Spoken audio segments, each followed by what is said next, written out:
নিজেদের অস্তিত্ব জানান দিতে নাটকীয় অভিযানে নামল বগাফা বন দপ্তর।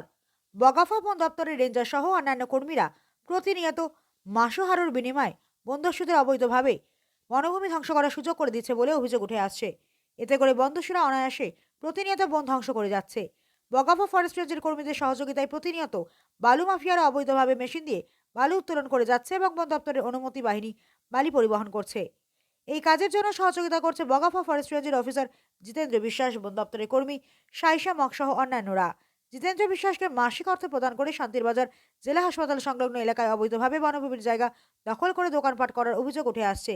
এরই মধ্যে নিজেদের অস্তিত্ব জানান দিতে মঙ্গলবার নাটকীয় অভিযান করল বগাফা ফরেস্ট রেঞ্জ। জিতেন্দ্র বিশ্বাস যখন দেখতে পাচ্ছেন ওনার দুর্নীতি বেড়ে যাচ্ছে, তখন নিজেদের অস্তিত্ব জানান দিতে নাটকীয় অভিযানের মধ্য দিয়ে পথছড়ি এলাকা থেকে কিছু কাঠ বাজেয়াপ্ত করেন। এই নাটকীয় অভিযানে যাবার আগে বন্দস্যুদের এই জায়গায় অভিযান করার খবর পৌঁছে দেওয়া হয়। এতে করে শুধুমাত্র কাঠ নিয়ে আসে অভিযান দেখানো হয়।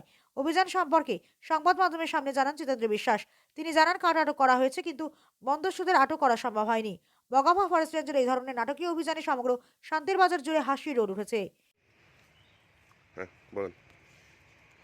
আজ সকাল আনুমানিক 7টা নাগাদ আমাদের কাছে একটা খবর আসে যে পথিসুরি যে আমাদের পার্কটা, সেখানে একটা গর্জন গাছ মেশিন দিয়ে কাটা হচ্ছে।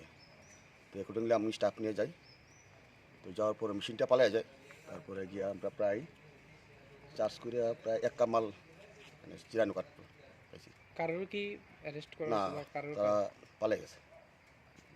কয়টা আনুমানিক? আনুমানিক 10টা, সকাল 10টা। 10টা।